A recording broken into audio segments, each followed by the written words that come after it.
Assalamualaikum warahmatullahi wabarakatuh. Selamat pagi, selamat siang, dan selamat sore kepada Bapak Zulhipri MSI selaku dosen pengampu mata kuliah pendidikan lingkungan dan teman-teman semua yang menonton video ini. Sebelumnya, terima kasih atas kesempatannya untuk kami dapat memaparkan hasil diskusi kami mengenai pencemaran air laut yang mengangkat kasus tumpahan minyak di Laut Karawang pada tahun 2019. Boleh di next?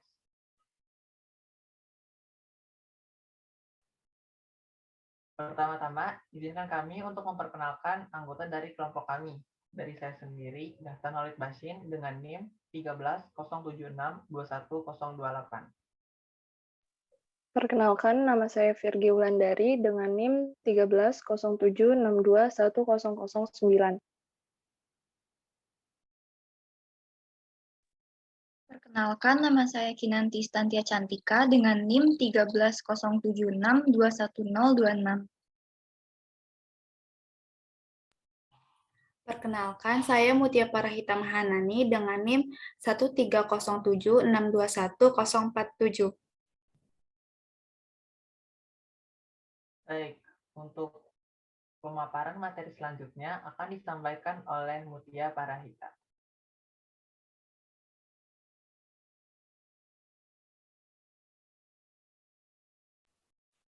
Sebelumnya, terima kasih Gatan atas waktunya. Langsung saja saya akan membahas latar belakang dari masalah ini. Seperti yang kita tahu, Indonesia adalah negara Nusantara, negeri dengan kepulauan terbesar di dunia dan memiliki berbagai sumber daya alam yang begitu melimpah. Sebagai contohnya, Indonesia memiliki kekayaan dan keanekaragaman laut yang melimpah. Laut sendiri merupakan suatu lahan yang kaya raya dengan sumber daya alam termasuk keanekaragaman sumber daya hayati yang dapat dimanfaatkan untuk kemakmuran dan kesejahteraan rakyat.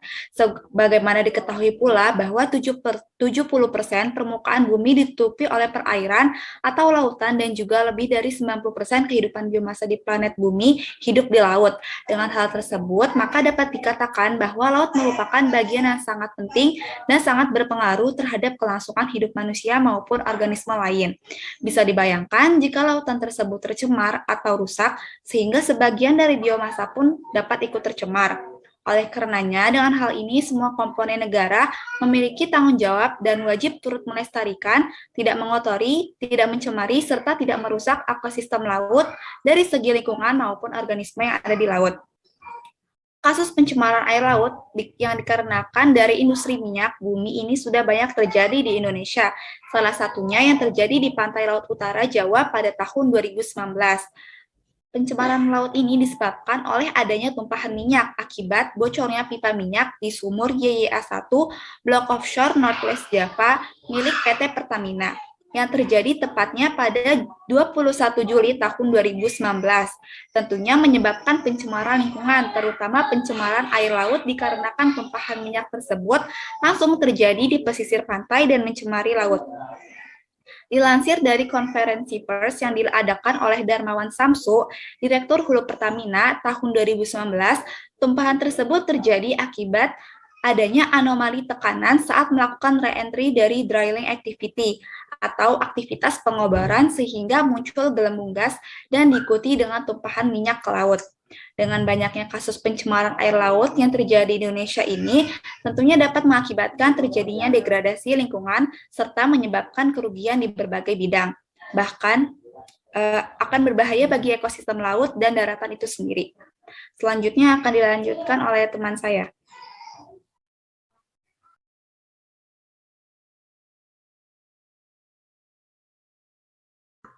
Baik, terima kasih Mutia. Selanjutnya saya akan menyampaikan tentang definisi pencemaran lingkungan hidup. Menurut Undang-Undang Nomor 32 Tahun 2009, pencemaran lingkungan hidup ini dapat diartikan sebagai masuknya atau dimasukkannya makhluk hidup, zat, energi, atau komponen lainnya ke dalam lingkungan hidup oleh kegiatan manusia, sehingga kualitasnya menurun sampai ke tingkatan tertentu, yang menyebabkan lingkungan hidup tersebut tidak dapat berfungsi sebagaimana fungsinya. Secara umum, pencemaran lingkungan atau environmental pollution adalah terkontaminasinya komponen fisik dan biologis dari sistem bumi dan atmosfer, sehingga dapat mengganggu keseimbangan ekosistem lingkungan. Kontaminasi ini dapat berasal dari kegiatan manusia ataupun proses alam. yang dapat menyebabkan kualitas lingkungan menjadi tidak dapat berfungsi sesuai dengan seharusnya.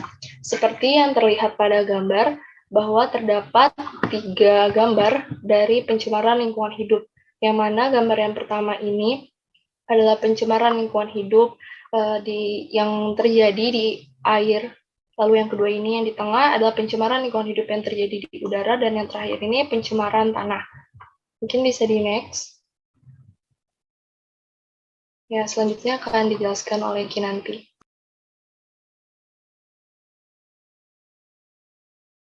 Selanjutnya adalah pencemaran air laut. Pencemaran air laut merupakan suatu keadaan di mana suatu zat atau energi dan unsur lain diintroduksikan ke dalam lingkungan oleh kegiatan manusia ataupun proses alam itu sendiri dalam kadar yang menyebabkan terjadinya perubahan sehingga laut tidak berfungsi seperti semula dalam arti kesehatan, kesejahteraan, dan keselamatan hayat. Selanjutnya adalah contoh dari pencemaran air laut. Yang pertama adalah bangkai paus sperma di perairan Pulau Kapota tahun 2018. Pada perairan Pulau Kapota tahun 2018 ditemukan bangkai paus di pesisir pantai dengan isi perut dipenuhi oleh sampah seberat 5,9 kg dengan mayoritas adalah sampah plastik, lalu sendal dan ban karet serta potongan kayu. Hal ini menandakan perairan Laut Kapota tercemar oleh sampah dan menyebabkan kematian biota laut. Plastik yang tersebar di laut mengandung mikroplastik yang dapat membahayakan biota laut dan mengandung material kimia yang berbahaya jika terpapar maupun terminum. Hal tersebut membunuh paus tersebut di samping dari tersangkutnya paus pada limbah. Yang kedua adalah keruhnya air laut Pulau Derawan tahun 2016.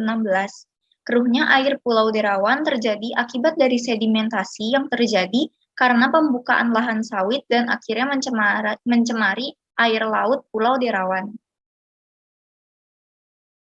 Yang ketiga adalah tumpahan minyak Montara tahun 2019.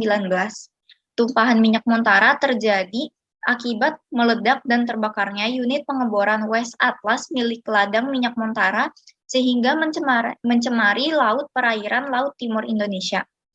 Minyak bumi memiliki komponen hidrokarbon atau total petroleum hidrokarbon atau TPH yang bersifat berbahaya dan beracun sehingga harus ditangani dengan hati-hati dan memiliki prosedur tertentu sehingga ketika terkena air laut maka dapat membahayakan lingkungan laut dan biota laut. Lalu yang keempat atau yang terakhir adalah keruhnya Sungai Martapura tahun 2016. Air Sungai Martapura keruh akibat pencemaran limbah pupuk dan pemberian pakan ikan keramba yang berlebih sehingga menurunkan kadar oksigen di air dan menyebabkan alga tumbuh dengan sangat banyak di air sungai, serta tingkat keasaman sempat turun menjadi 6,33 dari pH 9. Selanjutnya akan dijelaskan oleh teman saya. Baik, selanjutnya ada dampak pencemaran air laut akibat tumpahan minyak. Poin yang pertama dapat mengakibatkan kerusakan lingkungan sekitar. Dengan adanya pencemaran air laut yang diakibatkan dari tumpahan minyak ini, maka akan menimbulkan dampak salah satunya yaitu tadi kerusakan lingkungan sekitar. Di mana dampaknya ini turut dirasakan khususnya oleh masyarakat yang tinggal di sekitar laut ataupun pantai. Seperti contoh pada kasus tumpahan minyak di Teluk Balikpapan pada tahun 2018. Di mana tumpahan minyak ini dapat mengakibatkan daerah pesisir pantai yang dipenuhi oleh minyak dan berwarna menghitam karena minyak tersebut. Adapun tingkat dari keparahan kerusakan lingkungan yang diakibatkan oleh tumpahan minyak ini tergantung pada banyak faktor, seperti jumlah minyak yang tumpah, jenis dan berat minyak, lokasi tumpahan, serta cuaca di laut selama dan setelah tumpahan. Lalu poin yang kedua yaitu dapat mengganggu kehidupan makhluk hidup yang ada di laut. Dengan adanya tumpahan minyak di laut tadi, pastinya dapat mengganggu kehidupan makhluk hidup yang tinggal di laut tersebut. Di mana jika kita ibaratkan bahwa minyak ini merupakan benda asing yang masuk ke wilayah di mana makhluk hidup laut tersebut tinggal, maka mereka otomatis akan merasa terancam hingga akhirnya dapat mengganggu kelangsungan hidupnya. Lalu poin yang ketiga, dengan adanya tumpahan minyak ini, penetrasi sinar dan oksigen menurun sehingga dapat mengganggu kehidupan tanaman laut. Dapat dibayangkan, jika minyak masuk ke dalam laut, maka otomatis minyak tersebut akan menutupi permukaan air laut itu sendiri. Karena minyak dan air, seperti yang kita ketahui, tidak bisa bersatu. Dengan demikian, jika adanya minyak di permukaan laut tadi, maka akan menghalangi dan menutupi cahaya sinar matahari dan oksigen untuk dapat masuk ke dalam. Oleh sebab itu, maka dapat mengganggu dan menghambat tanaman laut untuk dapat berfotosintesis. Lalu poin yang terakhir yaitu dapat mengganggu kesehatan manusia yang tinggal di sekitar laut.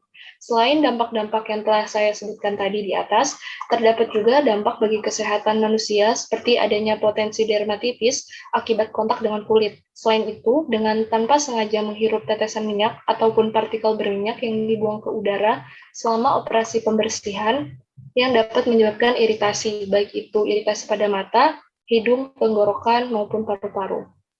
Selanjutnya akan dijelaskan oleh teman saya.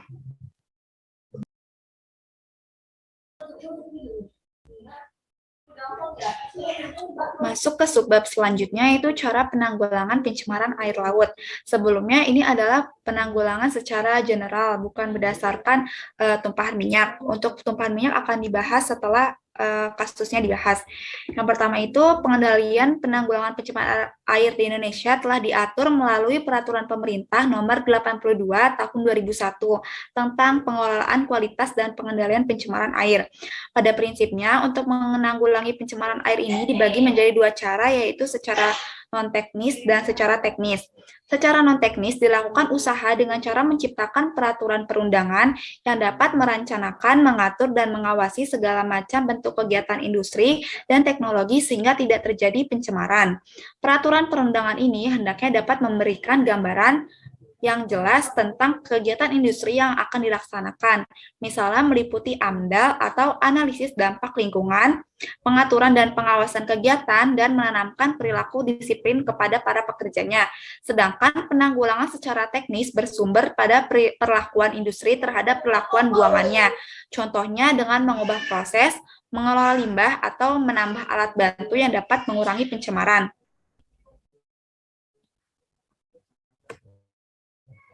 Selain itu, penanggulangan pencemaran air laut bisa dimulai dari masing-masing individu itu sendiri.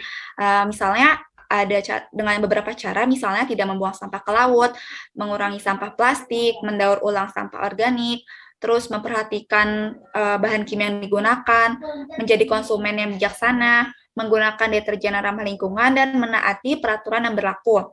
Melalui penanggulangan pencemaran ini diharapkan bahwa pencemaran akan berkurang dan kualitas hidup manusia akan lebih ditingkatkan. Selanjutnya akan dilanjutkan oleh teman saya.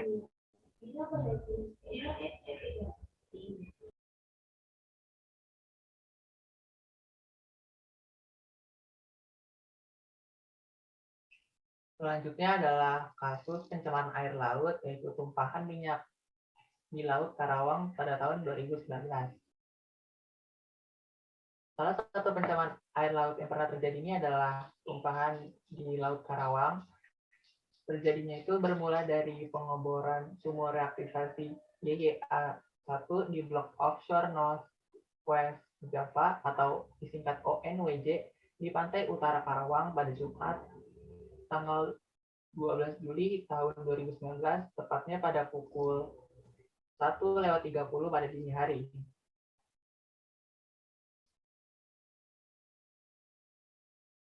Sumur minyak tersebut merupakan satu dari 3 proyek minyak milik Pertamina Hulu Energi atau PHE.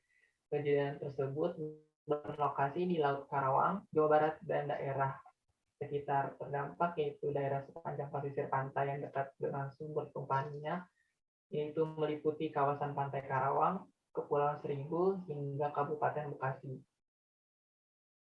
Saat dilakukan pengeboran sumur aktivasi ini atau disebut dengan rig and try sumur, muncul gelembung gas dari dasar laut.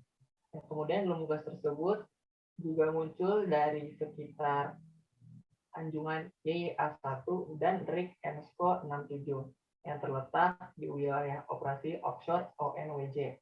Yang kemudian beberapa hari setelahnya diikuti dengan naiknya tumpahan minyak tersebut di permukaan laut sekitar.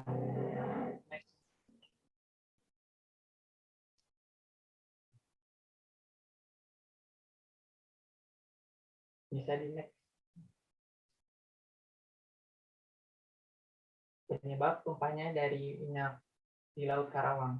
Tumpahan ini disebabkan oleh bocornya sumur. pengeboran tadi.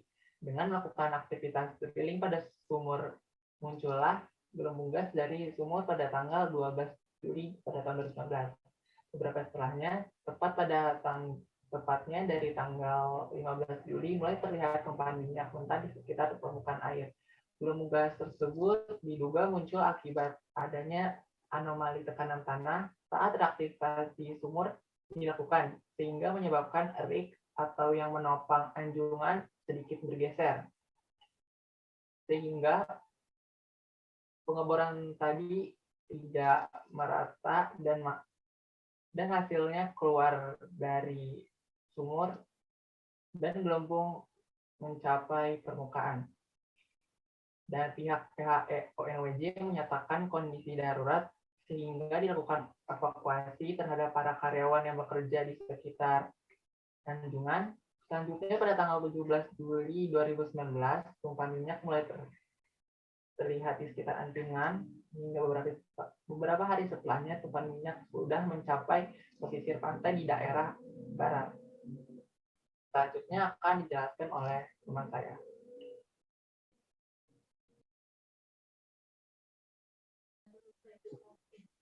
Sebelumnya sudah dibahas mengenai kasus pencemaran air laut akibat tumpahan minyak. Berikut adalah cara penanggulangan pencemaran air laut yang diakibatkan oleh tumpahan minyak.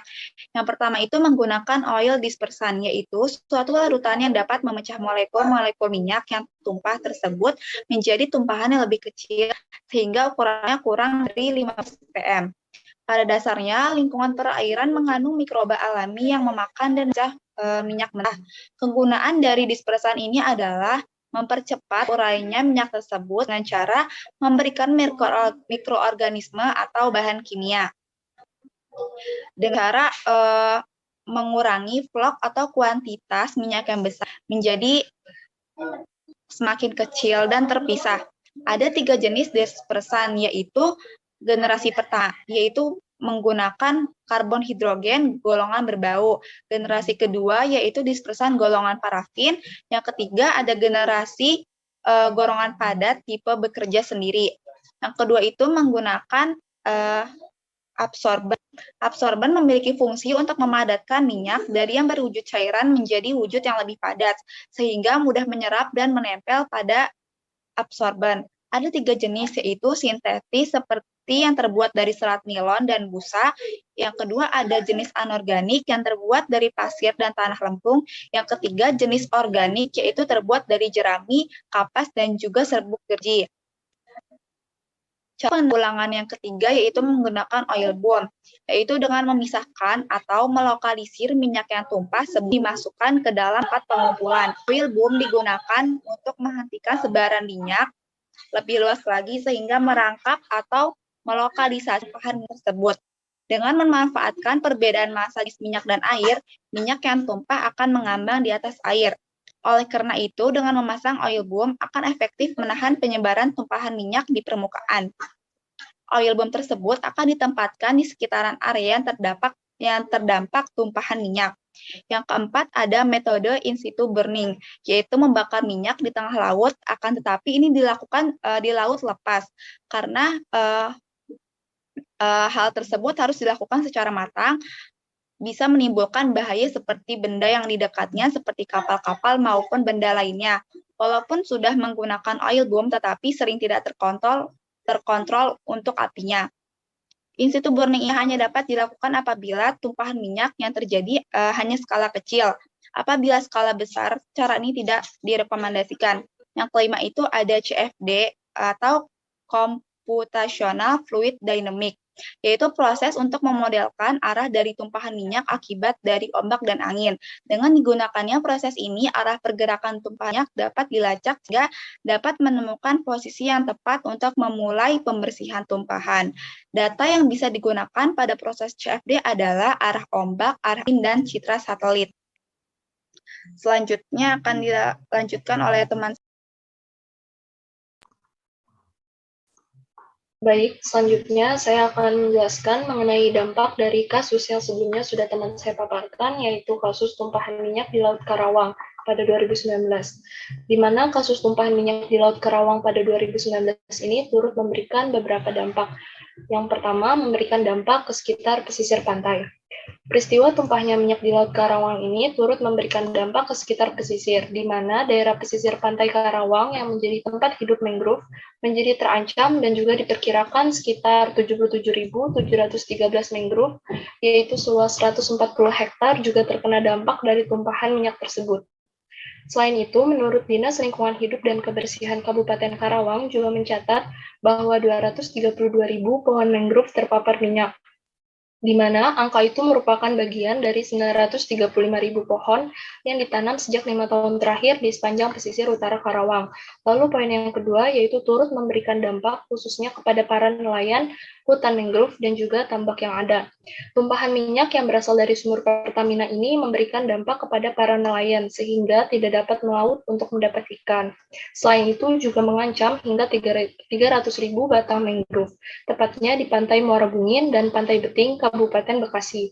Di samping itu, berdasarkan survei yang juga telah dilakukan oleh Kementerian Kelautan dan Perikanan sejak akhir Juli 2019, dapat dipastikan bahwa sedikitnya 1.636,25 hektar tambak udang, bandeng, rumput laut, dan garam yang berada di 8 desa di Karawang juga terkena dampak dari tumpahan minyak ini, di mana salah satunya pembudidaya tambak udang Faname, yaitu warga desa Pabean, Cilamaya Wetan, menuturkan bahwa limbah tumpahan minyak dari laut ini dapat membuat udang di tambaknya mati, sehingga kerugian yang ditanggungnya untuk satu kolam mencapai hingga puluhan juta rupiah. Hal serupa pun juga turut dirasakan oleh pemilik tambak ikan bandeng asal desa Sukajaya, Cilamaya Kulon. Selain itu, kerugian juga turut dialami oleh petambak garam di beberapa kecamatan seperti Cilamaya Kulon, Cilamaya Wetan, Pakis Jaya, dan Tempuran, di mana tepatnya di kolam mereka ada gumpalan minyak berwarna coklat pekat dan beraroma tak sedap yang berdampak pada kualitas garam yang menurun. Sejak pencemaran minyak ini terjadi, garam pun tidak lagi laku dijual karena pembeli merasa takut garam tersebut ada solarnya. Tentu saja hal ini membuat para petambak garam yang satu-satunya sebagai mata pencaharian mereka hanya bisa pasrah dan mesti berhutang demi untuk mencapai kebutuhan sehari-hari. Lalu poin yang ketiga ada hilangnya mata pencaharian nelayan di wilayah tersebut. Seperti yang sudah saya katakan sebelumnya bahwa para nelayan ini tidak dapat melaut untuk mencari ikan, sehingga para nelayan tersebut menjadi kehilangan mata pencaharian. Menurut Ketua Himpunan Nelayan Seluruh Indonesia atau HNSI, Bapak Yusuf Solihin diwawancara bahwa sebanyak 18.772 nelayan budidaya dan nelayan perikanan tangkap kehilangan mata pencahariannya. Nelayan tersebut berasal dari 8 kecamatan yang terdampak, yakni Kecamatan Cilebar, Tirtajaya, Cilamaya Wetan, Pakis Jaya, Cibuaya, Cilamaya Kulon, Tempuran, dan Pedes. Banyaknya nelayan yang berhenti melaut karena kemungkinan besar ikan yang akan ditangkap sudah tercemar oleh limbah tumpahan minyak tadi. Oleh karena itu, sejak kejadian tumpahan minyak tersebut, tangkapan mereka menjadi sepi dan air laut pun turut bercampur dengan minyak yang mengakibatkan ikan-ikan mati. Pada saat itu pula, masyarakat dihimbau untuk sementara waktu agar tidak mengonsumsi ikan hasil tangkapan laut, karena khawatir akan berdampak buruk bagi kesehatan. Hal inilah yang tentunya berpengaruh pada pemasukan para nelayan. Lalu poin yang terakhir yaitu berdampak pula pada wisata hutan mangrove Muara Gembong. Dengan adanya tumpahan minyak ini turut memberikan dampak pada wisata hutan mangrove Muara Gembong, di mana ini mengakibatkan wisata hutan mangrove Muara Gembong menjadi sepi pengunjung, padahal biasanya selalu ramai dikunjungi oleh wisatawan. Selanjutnya akan dijelaskan oleh teman saya.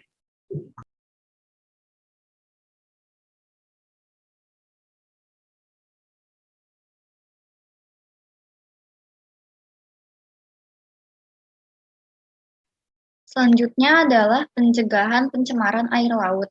Berikut terdapat langkah dalam melakukan pencegahan pencemaran air laut. Yang pertama, melakukan koordinasi antar instansi pemerintah dan kepolisian dalam menuntaskan suatu kasus pencemaran air laut yang telah terjadi sehingga penyebabnya dapat dihindari dan dapat meminimalisir potensi terjadinya lagi pencemaran air laut. Yang kedua, ikut turut menjaga pelestarian air laut dengan lebih memperhatikan kebersihan laut. Yang ketiga, menerapkan pengelolaan lingkungan berbasis masyarakat atau community-based management. Masyarakat memiliki adat istiadat, nilai-nilai sosial, dan kebiasaan yang berbeda satu sama lain. Oleh karena itu, Perlu memperhatikan masyarakat dan kebudayaannya, baik sebagai bagian dari subjek maupun objek pengelolaan air laut sehingga tidak bertumpang tindih dan kebersihan laut tetap terjaga. Yang keempat, perlu adanya keterkaitan antara pemerintah provinsi dan pemerintah kabupaten atau kota. Untuk perwujudan perlindungan lingkungan maritim, selain adanya sanksi yang tegas bagi kasus pencemaran laut.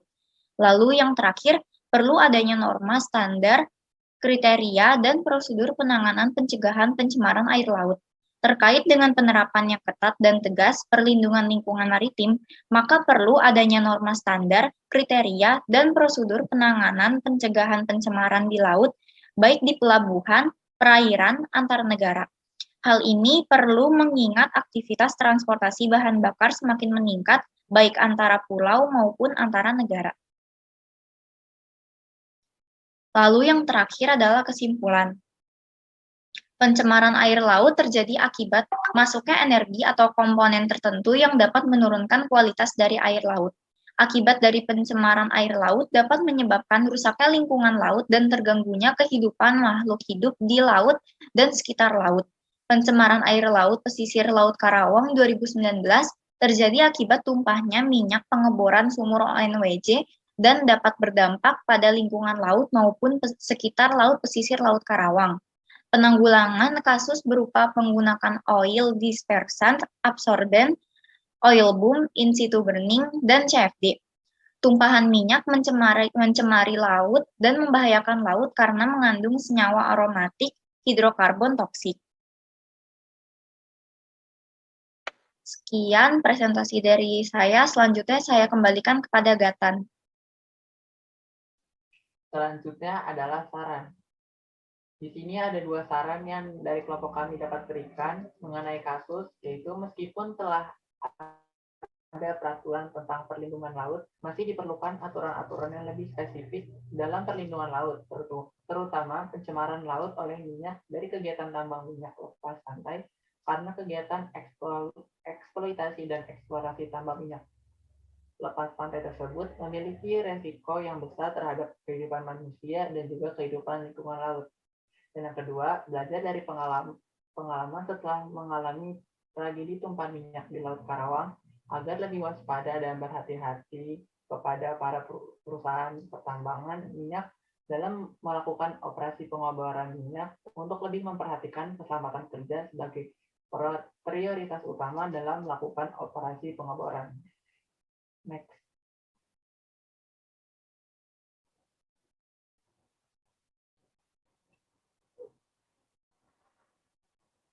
Sekian pemaparan hasil diskusi kelompok kami mengenai pencemaran air laut beserta kasusnya. Saya ucapkan terima kasih karena telah mendengarkan. Kurang lebihnya mohon maaf. Wassalamualaikum warahmatullahi wabarakatuh.